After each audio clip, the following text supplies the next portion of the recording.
Here we go. Welcome back. I'm going to take you straight to the White House in the Rose Garden. President Barack Obama. Good afternoon, everybody. I'm joined today by my Secretary of Homeland Security, Janet Napolitano, and Administrator of FEMA, Craig Fugate, to provide a brief update on our ongoing response efforts to Hurricane Irene. First, let me say that this is a storm that has claimed lives. Our thoughts and prayers are with those who've lost loved ones and those whose lives have been affected by the storm. You need to know that America will be with you in your hour of need. While the storm has weakened as it moves north, it remains a dangerous storm that continues to produce heavy rains. One of our chief concerns before Irene made landfall was the possibility of significant flooding and widespread power outages. And we've been getting reports of just that from our state and local partners. Many Americans are still at serious risk of power outages and flooding, which could get worse in the coming days as rivers swell past their banks. So I want people to understand that this is not over.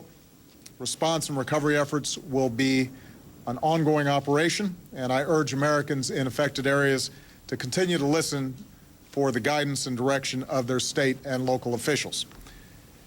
Before the storm made landfall, the Department of Homeland Security and FEMA worked very closely with our state and local partners, as well as volunteer organizations, to pre-position supplies and teams of first responders along the hurricane's projected track. And the American Red Cross opened shelters in communities across the region. I want to thank those Americans for their work over the past several days, which has saved lives and property up and down the East Coast. We continue to have search and rescue personnel on alert, as well as water, food, and other needed resources. And moving forward, FEMA is working with state and local responders to assess damage and assist in the recovery. I do want to underscore that the impacts of this storm will be felt for some time, and the recovery effort will last for weeks or longer. Power may be out for days in some areas, and we will support our state and local partners in every way that we can as they work to restore power in those areas. So I'm going to make sure that DHS and FEMA and other federal agencies are doing everything in their power to help folks on the ground. I continue to meet regularly with Secretary Napolitano and Administrator Fugate and the other members of my team to assess our response and ensure that we have what we need in place. As I've told governors and mayors from across the affected area, if they need something, I want to know about it. We're going to make sure that we respond as quickly and effectively as possible. And we're going to keep it up as long as hurricane season continues. Finally, while we're not out of the woods yet, I want to thank everybody at the federal, state, and local levels who've worked so hard to respond to this storm. This has been an exemplary effort of how good government at every level should be responsive to people's needs, and work to keep them safe and protect and promote the nation's prosperity. I want to thank scientists who provide the information necessary for governors and mayors to make sound decisions, disaster response experts who made sure we were as prepared as possible, to National Guard members and first responders who risked their lives to ensure their fellow citizens' safety. All ordinary Americans who love their country and volunteer to do their part. Above all, the past few days have been a shining example of how Americans open our homes and our hearts to those in need and pull together in tough times to help our fellow citizens prepare for and respond to, as well as recover from, extraordinary challenges, whether natural disasters or economic difficulties. That's what makes the United States of America a strong and resilient nation, our strong and resilient people. And I want to thank all who have been involved very much. Now I'd like to ask Secretary Napolitano and Administrator Fugate to say a few words. Janet? Thank you. Thank you, Mr. President. And I'd like to echo the President's comments about the ongoing threat from Hurricane Irene. We will be dealing with the impacts of this storm over the coming days, and I urge all Americans to take prudent steps to stay safe. Now, dealing with a storm like this requires a three-phase approach: preparation, response, and recovery. Some states and communities are still currently responding, while others are beginning to assess their damages and plan for recovery. As response assets are freed up in states already impacted by the storm, we will begin moving them to help with ongoing response. And we will be working with all other states throughout the recovery period. I'd also like to thank the entire team that is working so hard to respond to Irene. And that team includes the American people. Thanks to all of you who prepared, especially those who followed local evacuation orders.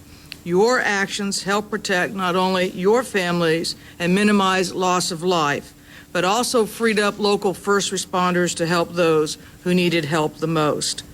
Now, the Department of Homeland Security will continue working to coordinate the federal response through FEMA, making sure that the entire federal family is working as one to support the affected states. So with that, I'd like to personally thank Craig Fugate, who's my director of FEMA, and the entire FEMA team who have been leading this effort. So, Craig? Well, thank you, Mr. President and Secretary. When you look at these disasters, a lot of times you try to find a place of damage that tells everybody the story about what's happened. But in this hurricane, that's hard to do because I'm pretty sure most of you forgot Puerto Rico and the Virgin Islands were first impacted, and we had people who lost their homes and are currently dealing with recovery in Puerto Rico. And now we repeat that process in North Carolina, Virginia, and up the coast as flooding still ongoing. When a disaster comes off the news and nobody's paying attention, we still don't go home. We're still working hard across this country from tornadoes and floods that have already struck this country as well as the new damages. And that's part of the mission we have at FEMA, to work with our state and local partners, to work with the private sector, volunteer and faith-based community, but most of all, as the Secretary and President said, the American people who we work for. We're there for the survivors. We'll be there through the length of these disasters. And again, we're not going home just because it won't be on the news. We know we got a lot of work ahead of us, and we're going to be there to support local communities and states as they begin the recovery. Thank you. Okay, thank you very much, everybody. Craig and Janet will continue to keep everybody posted throughout the week. As we have already said, there are a lot of communities that are still being affected. We are particularly concerned about flooding because the continuing rains can end up having an impact well beyond the immediate center of the storm. And so we're going to continue to monitor that carefully. Assessments are already being done in North Carolina and Virginia. There are still search and rescue teams that are operating throughout the region, and we will continue to keep the American people posted throughout our efforts, not only with respect to response, but also with respect to recovery. So thanks very much, everybody. President Obama standing alongside FEMA Administrator Craig Fugate and Janet Napolitano, Homeland Security Secretary, and I think the President made the point twice. The fact that this is very much so ongoing, and he mentioned the word flooding multiple times, as we've heard, the echoes from Chad Myers as well, that this thing is not over. I think the quote the President, he said the impacts from the storm will be felt for some time, potentially weeks ahead. And of course, we'll continue with that momentum, this cooperation between the federal, state, and localities, primarily because hurricane season doesn't end until November 30th, and underscoring that this really is not the end. No one's out of the woods just yet, but it's important to maintain that kind of commitment. Let's go to our White House correspondent, Dan Lothian, with us now. President taking no questions, but with a clear-cut message talking about how this cooperation helped considerably, but no one needs to rest on their laurels just yet. That's right. I mean, I think it was twofold, the message from the president. First of all, thanking all of those workers, volunteers who geared up and pre-positioned various supplies ahead of the storm, both on the federal level, also state and local level. So thank you from the president. But in addition to that, as you pointed out, the president calling on Americans who might be still in those impacted areas to be vigilant, because there's still a lot of concerns, even though the heavy part of the storm may have passed by. There's still concerns about downed power lines, also inland flooding as well. So the president calling on those in those areas to be vigilant. But what you're seeing here, no doubt, is this administration wanting to show a very strong force, to show that they've been on top of this situation, not only just over the last few days, but also the last few weeks, because they fully understand what can happen if you're slow in responding. We saw criticism against this White House last summer during the oil spill. Remember the last administration in Hurricane Katrina. They're keenly aware of that, so they wanted to be right up front, aggressively attacking this storm, and certainly continuing that effort post-storm as well. Frederica? Yeah, it was clear this White House trying very hard to distance itself in any way, shape, or form from how federal response was to Katrina. Dan Lothian, thanks so much. Our Chad Myers here in the Weather Center as well. You two were listening intently to what the president had to say. I don't think people really, until they get in the water, understand the power of what this rain is going to do to the Northeast and into New England. If you're in North Carolina, I understand you felt that power. But here's the map behind me of all the flash flooding that's going on. Here's the map behind me of all the flooding that's going on, all the rivers that are flooding. Every county, except for Cape Cod, every county from Maine all the way down to New Jersey has some type of flood warning going on right now. And let me take you to just the latest, because we're getting so many flood warnings coming in. Here's just the latest that came in from at 4:48. The Campton Pond Dam has been breached in Grafton County. This is North New Hampshire. Now, I'm just telling you, there are so many dams now that are in trouble, or at least water going over the top. The water is filling the dams. The dams are in risk of breaching, falling apart in some spots, and you have to understand whether you're downriver to some of those dams. There has been so much water put into the system because of this hurricane. And people said, well, what happened to it? How come it fell apart? Well, it actually fell apart because it hit North Carolina for so very long. This was a very big storm over Puerto Rico, caused significant flooding there. Flooding in the Dominican Republic took out a couple islands completely in the Bahamas. There were 15-foot storm surges on 8-foot tall islands across parts of the Bahamas. And then what saved New York, or at least what saved the harbor, was how long this storm sat over North Carolina. It hit right there near Atlantic Beach, just to the east there, ran over the Sound, and then eventually out not that far from Duck and Corolla. Without this hitting North Carolina, that storm would have landed in New York City as a Cat 2 or maybe even a minimal Cat 3, and the significance of the damage would have been threefold or maybe more compared to what we saw now. The problem with this storm will not be the wind.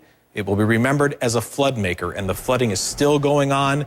Flooding pictures are slow to come in. We will get them as soon as we can. But trust me, the people of upstate New York, Vermont, New Hampshire, Maine, Massachusetts, and Connecticut are dealing with a big problem tonight. We've seen some of the boats, some of the rescue workers already out in some of the New York areas, and I'm sure into tomorrow and the next couple of days, we'll be seeing some of the aftermath. Chad, thank you so much. You're welcome. All right, our Poppy Harlow is actually in Millburn, New Jersey. She's taking a close look at the flooding as she dots her way around various communities there. Lots of damage. Poppy, are you there? Lots of damage, Frederica. I am here. You're looking at Main Street, Millburn Avenue here. This is where all the local businesses are. Take a look at this restaurant, this Mexican restaurant. Okay, the water came under here. It completely lifted up the floor. It has destroyed this restaurant. I just talked to the owner. He said in the back, in the kitchen, it's literally full, overflowing the kitchen with water. They've obviously got to deal with that. One of the men in charge, Lieutenant Eckley from Emergency Management, he's going to show us why this happened. Lieutenant, explain to us. We're going to walk back this way. We're heading towards a river, guys, and this is the big problem. As always, the business is right by the river, right? The businesses are by the river, the west branch of the Rollway River, and last night the river overrose its banks coming through these stores and through Millburn Avenue, actually creating another alternate river. What's interesting, Frederica, is most people you've heard from have said this is the worst that they've seen maybe ever or in years here in this area. But here, this actually isn't as bad as Hurricane Floyd, right? No, this is pretty bad, but not as bad as Hurricane Floyd in 1999. How much damage was done then? A lot worse than this, considerably worse and considerably higher. Okay, this is what happened. Let's show you here the river. This is the river that runs through town here in Millburn. Take a look. Looks pretty normal now. Well, guess what? This overflowed. It came over the edge of this wall, and here's what it did. It did, and here's what it did. Look at this sushi restaurant. It flowed right in here, and it broke the glass, obviously. Can we get a tight shot in there? It has just destroyed these restaurants, Frederica, and it did this in just a matter of hours overnight, Fred. So not only did it overflow, but it had fierce power behind it, too. Are we talking about 6 feet or so? Yeah, what are we talking about in terms of feet here? I mean, 6 feet or so? Oh, absolutely. Over the riverbed, absolutely, about 6 foot. What is the danger now? I know I was just about an hour away in New Jersey. They were worried about 8 p.m. tonight when you're going to get high tide again. Are you worried about that? Well, we're inland. I'm not worried about that, but there are dangers still because there's wires on the ground we haven't seen. There's open manhole covers that provide, are a danger to the pedestrian public. At Frederick, also, we went and drove by some houses that are pumping out garages. One of the issues that they have is that they had oil and gas tanks in the basements of some of these houses. So when they flooded the basement, some of that oil and gas started to spill. That's a big concern, right? Absolutely, and we had hazardous material teams in reviewing that today. Okay, all right. Frederick, any questions that you've got for him here before well, we go that to is North Carolina? incredible. We just heard the president say that, recovery may take many weeks. And clearly, after seeing the damage there just at that restaurant, that little area, that underscores that message. This is a long road ahead.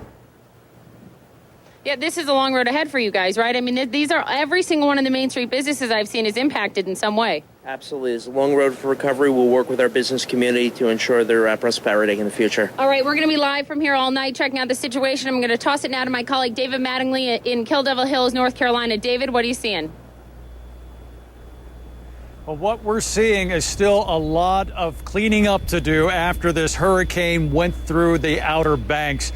Some amazing pictures to show you from the air. Highway 12 going into Hatteras Island, broken into pieces by the waves that crashed through the dunes and then out over the highway. Some cracking the highway up, apparently, covering it with sand. It's going to be a long time probably before they're able to figure out exactly what they're going to have to do to repair that road. In the meantime, 2,500 people are on that island. They rode out the storm at their homes, and now they have no way to get off the island. So authorities here in the process of putting together an emergency ferry that should be operating tonight, possibly tomorrow, to be able to ferry people in and out of that island as needed. But again, that's only an emergency operation. There's going to be a long time before things are able to get back to normal there.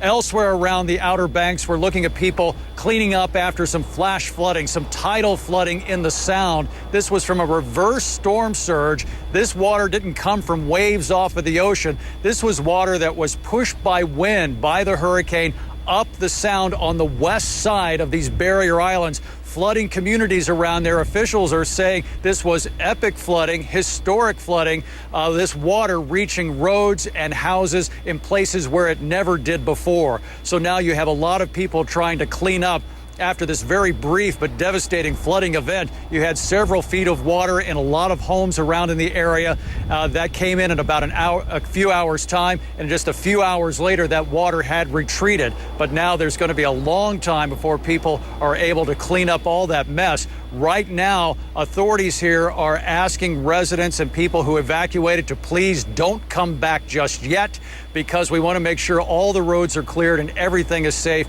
for everyone to start coming back in here en masse. So at the moment, the people who stayed here know that they've got a lot of work to do, and they're still waiting for the rest to come back to see what damage has been done to their homes. Yeah. And it's going to be a long time before this hurricane is forgotten. Yeah, and it's going to be a long time before they can actually get in there and assess, because obviously traversing, getting there is one of the big problems. We're talking about a storm that really sat over that North Carolina coast for about 12 hours.